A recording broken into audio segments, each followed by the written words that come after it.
What is up, you magnificent ladies and gentlemen? It is time for Hamster versus the Shambler. This is an iconic matchup in Cosmonarchy competitive history, and we are on a new map by the Shambler himself called Origin X.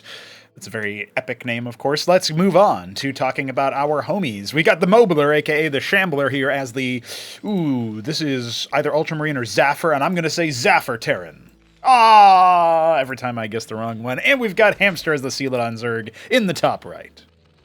And this is a two-spawn map, so only top left and top right. This map has actually undergone a significant number of changes, but I was still submitted these replays anyway, so I have actually no idea what the current modern version of this map looks like, and I'm not sure about that one. Yeah, TBH, but I will immediately criticize the fact that the gas is in the middle of the minerals. That is so silly. Also, this is the wrong mineral count. Also, you got a random rusty pit tile, which probably means that AI can't mine from this mineral node.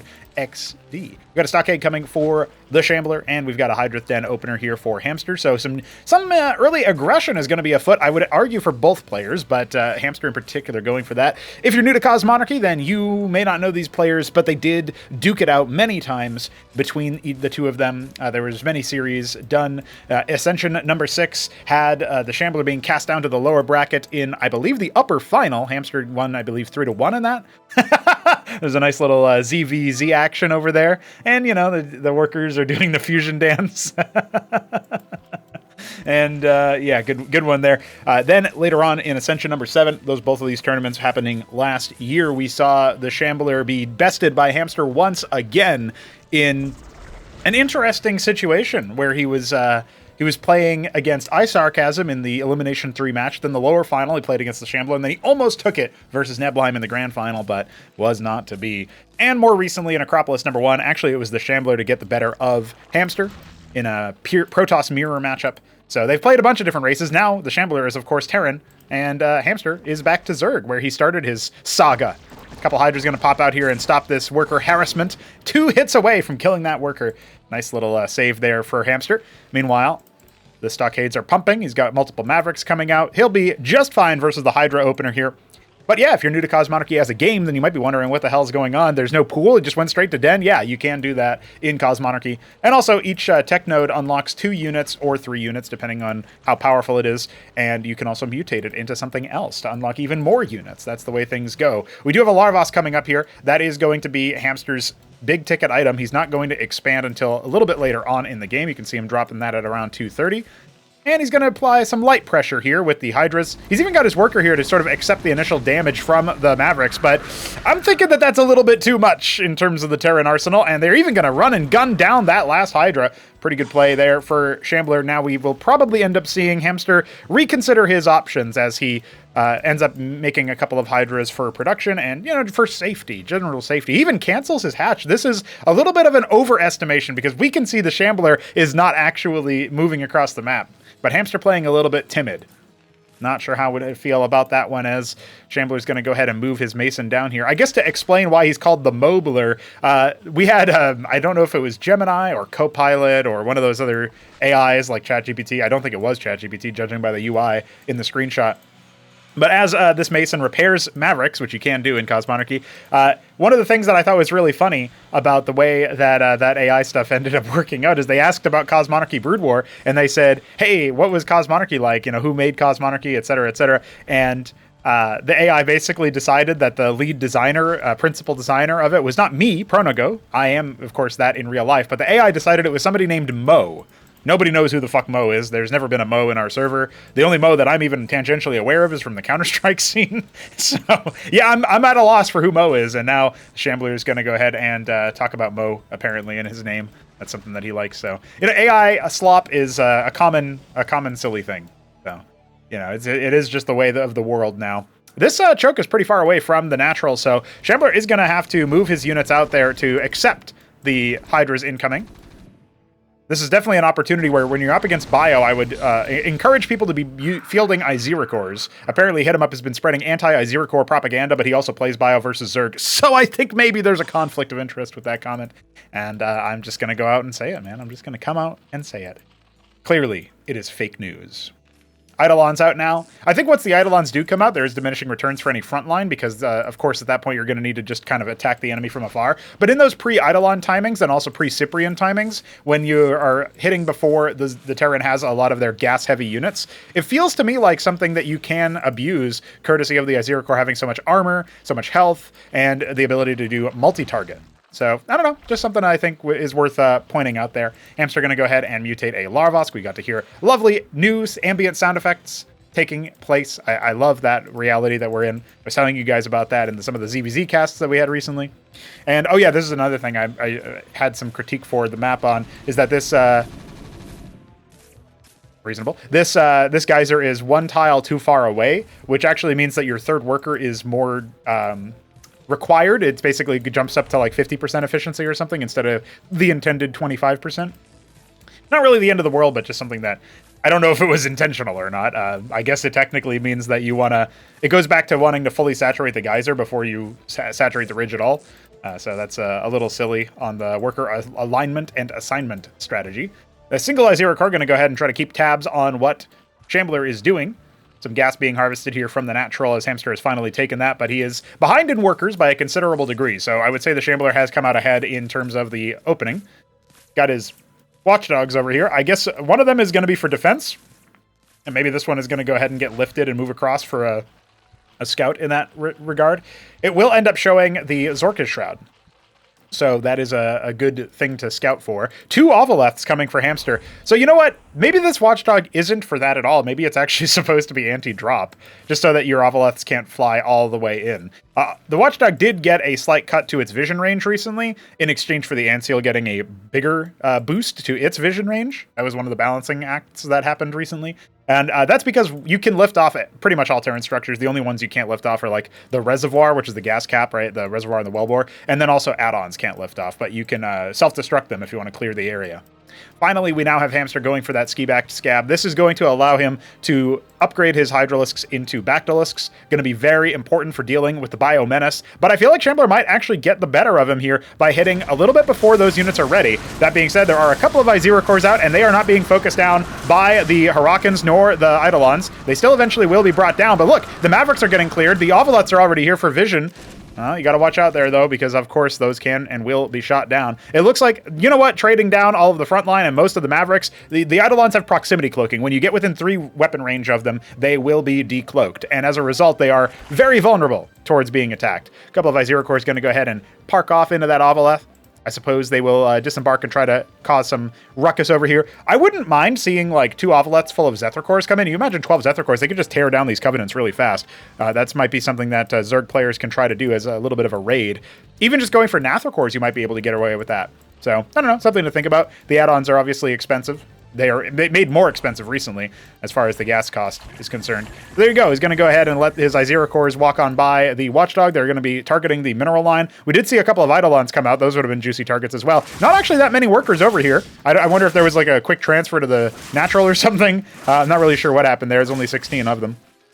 But you know what? That's pretty close to being optimal. It's just like when you factor in the gas as well. Not ideal. A couple of Masons going to be wounded heavily.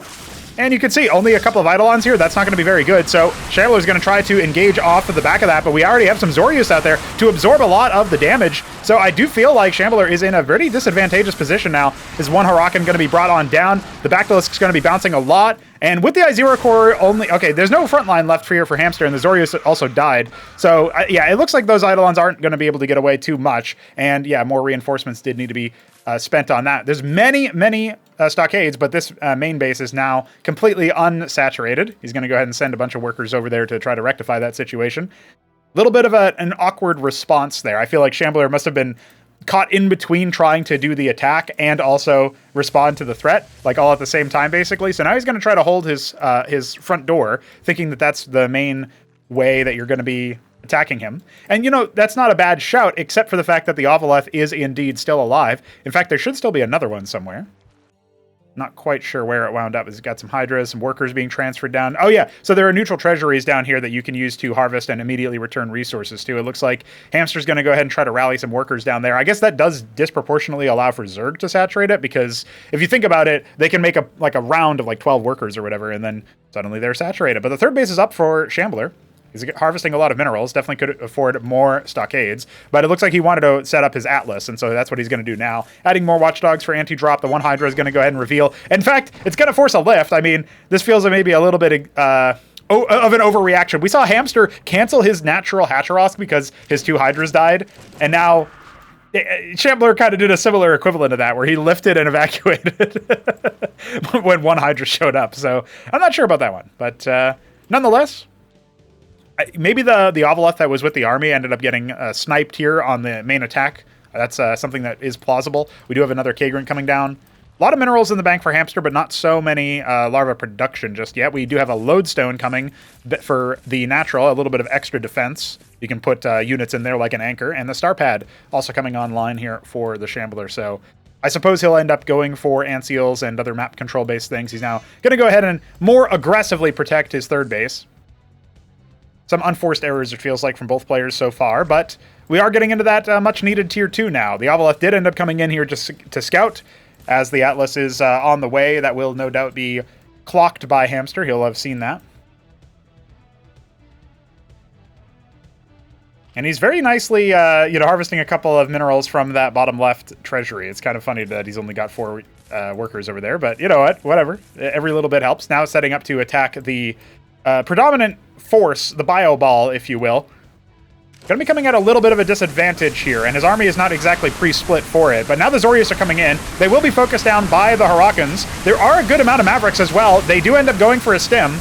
It feels like this is a good engagement here for Shambler, and as the Hurricanes actually step to the Iziricors, that is going to be a really good opportunity for Shambler to clean this force up. Remember, though, that Hamster does have the superior economy by now. At least he's had it for a little bit longer than Shambler has. They're about dead even in terms of workers, but it feels like Hamster is a little bit better set up, right? He's going to harvest minerals from that location. He's setting up a 4th base. He has this base set up. He's now going to mutate them into circuits to respond to a potential threat.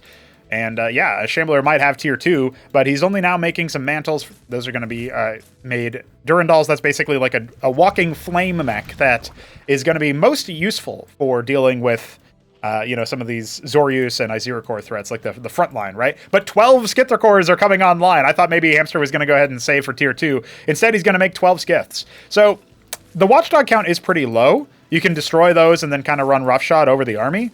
And it is going to force the Bio to come back and deal with that. So there is that as well, it feels like. Zorius is going to continue hatching for the time being. I'm wondering what the play is going to be here as the Skiths are sort of massing up here at the doorstep. 12 of them is pretty good. So bypassing the Watchdogs for the most part, there's going to be a couple of Eidolons that are just going to get focused down immediately. And let's see what happens elsewhere. Going after the workers is not an unsound strategy. The Lodestone's actually completely empty right now. What does Hamster want to do with the Skiths? He is just going to focus down the Masons, it looks like, and kind of ignore the static defense. Meanwhile, some of his units are on this like little cliff area. A Durandal does end up getting focused down by the Hydras. That's pretty good for our Zerg player. Watchdog now destroyed up towards the top part of the base. And more Masons getting ransacked over here. The spread damage, splash damage, the little line trace there for the Skithicors is going to carve through all of those Masons and eventually kill the Watchdog as well. Only 1 Mason's left standing in that general vicinity. So pretty good stuff here for Hamster. He is going to get out with, I would say, probably like 5 of the Skiths, depending on how those last couple of bullets went in. Yeah, so 5 Skiths, not bad. And now we have a couple of Sentinels being put down by the 3rd base. A 4th Ministry is now here, but not actually going to be afforded the opportunity to move anywhere in particular. And we've got a pool coming down here to maybe spam out mineral-heavy units while he waits for that gas breakpoint, which he's just about to hit. Still no saturation at the 4th base for our Zerg player, but look, the Sentinels are not done yet. This is going to really spring Shambler into action as he comes in for a committal. Doesn't really feel like there's that many units up and running yet here for Hamster. He doesn't have a huge army. So going in for this attack is a little bit ballsy, and he doesn't even finish off the Sentinel. So that is definitely going to result in him falling back. You can see Shambler does have a more Death Volley type army. If he consolidates his power, he can definitely push the Zerg player away, and there's no static defense at that 4th base, so that could definitely get quashed. Meanwhile, we do have eyes on a bunch of the other locations. I'm not so sure. Like, Shambler has the tech advantage. Shambler has the overall, I would say, like, production advantage as well. he can make more powerful units. We've got 11 Lakizilisks done. Hamster's kind of digging himself into this tier 1 shaped hole, and he's not holding this ramp either, so he's going to be forced into action. A bunch of his Hydras are going to be rallied into death, it looks like. And this 4th base does need to be conceded just as he saturates it too, so that feels really bad. He's going to go for it anyway. Again, no Bactylisks, no bounce attacks, no splash damage. The Lakizilisk's not even complete just yet. And as a result, it looks like he is going to be trading cost inefficiently here, but trade he shall, isolating the army just based on the entire spread. I think a large part of that has to be the Zoryus. You can see the Eidolons sacrificing themselves for the purposes of making some worker kills happen, but Hamster's still ahead in workers, and he just queues up 30 more because he has that much money in the bank. He still has the 10 Lakizilisks. I think one of them might have been being made over here and the egg got killed or something. And so that means that Hamster's going to try to go for an attack. This should be the killing blow. I don't see how Shambler can necessarily hold back that level of force. He's been making Durandals, but no Cataphracts, so his spread damage is not going to be very high. And you know what? Hamster's going to come up here, see no base over in that little eyeball location, if you will. The sort of, I guess you could call that the 11 o'clock position. Nothing there, so he's happy to just go ahead and throw his Iral Iris down for at last. At last, boys. We've got the tier 2 for Zerg on the way. I don't know that he's going to need it. Apostles being made, Savants being made for the spread damage that I was talking about earlier. Eidolons have been phased out. We've got Cyprians coming online now as well. The 4th base in flight, but it will be blocked by the Zoryus. Actually, I'm not sure. Maybe you can still land it there, but it doesn't look like Shambler wants to chance it. Some Harakans being pinched off, perhaps, to go and exterminate that Zoryus. Killing it with fire, etc., etc. But the whole Zerg army is going to be there. And Ahmed's a pretty cool guy, but I don't think he's going to be able to deal with this force. It will reveal it, though, so there's that, I suppose, as the Mason starts to get slapped by Mr. Zoryus. Some Zethrakors coming on in here. Feels like maybe they could have gone a different angle, but they do reveal the presence of the big Terran force. And you know what? Hamster's being a little bit finicky, but he doesn't realize it right now. His army just wins. His army just straight up wins this fight. He's going to go ahead and set up this base down here in the bottom right. I don't know. I don't know, boys. Shambler's got a lot of poise right now. He's got a lot of, he's trying to be ballsy. Oh no, the Lakizilisks could be caught here. They need to burrow. This needs to be an engagement, and this is not something that Shambler wants to fight. You can see his Durandals start to get shredded there. A couple of them going down. What more can you do from this position if you are Hamster? And I think the answer has got to be, oh no, it's got to be burrow the Lakizilisks, and it's got to be dive onto this small Terran force, maybe realizing just how close he is to being able to just topple his opponent. But he's still sharking around the map. He doesn't realize the advantage that he's got 4K in the bank. He's starting to use that tier 2 in terms of grabbing some more tech, capping his gas, making, what is that, 33 Isiricors are about to pop. Still has the 5 Skiths, they can turn into anti-air anytime. Well, I say that anytime, but they still need to, you need to mutate the ski back first. A couple of units getting caught out here. It's just a bunch of Harakans. Those are going to get cleaned up pretty easily by the forces that are here for Hamster. 14 pairs of Zethrakors being made behind that. Mineral dumps galore. Definitely could use a lot more on the Hatteros count. And look at this. We're going to come in here. The Ant Seal going to be brought down. There's no detection anymore for the Lakizilisks. You have to step on them in order to reveal them, and that is not where you want to step. Not where all the spikes are coming from. Falling on back to a better position. That's what Shambler thinks. But I think there's way too much Zerg. The tidal wave is crashing down, and that's going to be way too much. The Apostle is going to be brought down with only a few reclaimed units to its name. And it looks like Shambler will get crushed. I mean, he's got a lot of Eidolons, so the Lakers aren't even really in the fight right now. More units coming on from the other side. Lake is still enforcing a position where Shambler's not going to be able to step any further. He lost a lot of his front line. The Remax from Shambler, or from Hamster rather, will definitely cause some damage. And the Zets are now in a position to just maybe step on this base up here. You can see the Sentinel's going to be shifting over to see if they can maybe take a position a little bit easier. But the Zets are in such a number that they can absolutely deal with that. No saturation really in the inner 6. Whole right side of the map has been taken over by Zerg. Hamster doing his best impression of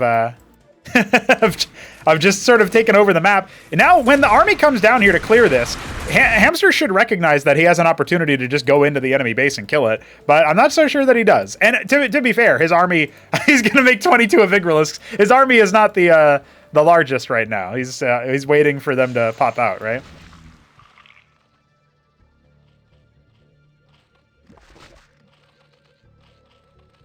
Okay, so we see the army. We see the way that things are going. It feels to me like Shambler's holding on for dear life, but it is very much a Terran on life support.